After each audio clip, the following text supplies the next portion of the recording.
ago, I was making a really tough decision. What path do I take? Path 1 was the path that everyone took, and path 2 was the path less traveled by. Now me, being me, I took the path everyone took. Because think about it, why is everyone taking that path? Why is it that people rarely visit the path less traveled by? I know my answer. It's easy.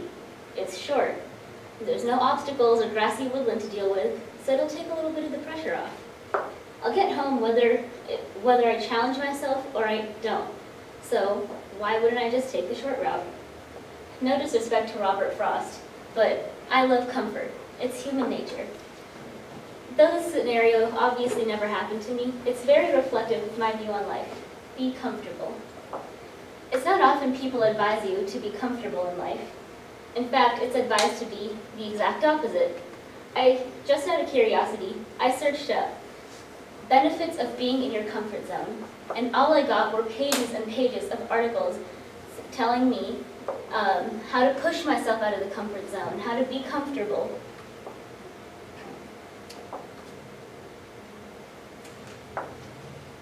So, this got me to wonder, why is there so much shame in being comfortable?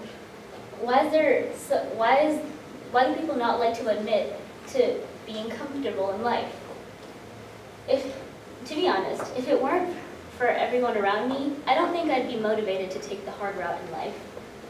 And if you ask yourself that question, I feel like you would feel the same way. We want to show people that we're smart. We want to show them that we're capable of doing anything, and we want to impress them. And if we don't, then we might come off as lazy or unmotivated in life. Look at it this way. Show of hands, has anyone ever been on a diet? Me too. You must have heard that stereotype that when people are on a diet, they're super strict about it in front of their peers, their friends, their family, everyone. But then come the nighttime, the binge begins. I can confirm the stereotype because I once convinced everyone around me that I was on a purely vegan diet. I was super strict about it. I followed all the rules while I was in front of everyone. But then, when I was in that kitchen where no one was watching me, I had the time of my life feasting on chicken nuggets. So what this proved was that the only reason people may feel motivated to push themselves is to prove to other people that they can take challenges and that they can step out of their comfortable levels. But though it's not advised, there are some benefits of staying in your comfort zone. So art is one of my favorite hobbies. I've been doing it for years. But sometimes when I see the artwork around me, I feel the need to impress other people. I once had this project, a painting that I was really excited to do.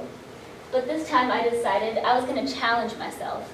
I was going to challenge myself. I was going to make it the most difficult thing I've ever done, just to show people that I could do it and I was capable.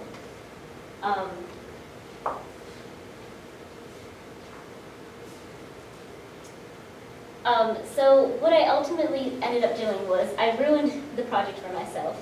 I added details on details on details. I tried to make it as intricate as possible, just to show off my skill. But while doing so, I ended up overdoing it. I ended up trying way too hard. And on the way, I ruined my mood. So what this made me realize was that either way I chose to go about this project, whether I decided to challenge myself or not, it would have yielded the same results. Only one of them would make me happier. From where I was at that point, the comfort zone sounded like a really good place. And it is. The comfort zone is a place for you to train yourself, to build upon yourself, instead of diving straight into the hard stuff.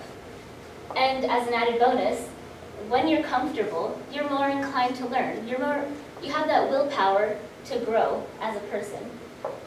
And here's the good news.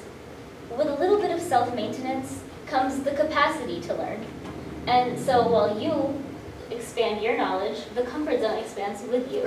So you can be comfortable with things that you once weren't a few years ago. Another thing I learned from this art scenario was that while I was so busy overextending myself, I got lost in the hustle. I was so busy trying to go the extra mile that I no longer had any time for just me. But when I'm at ease, I do have time to focus on myself. I can focus on my life internally. I can build my personality, I can check on my mental health, most importantly. Try not to lose my sanity as much. But when I push too hard, I can get burned out,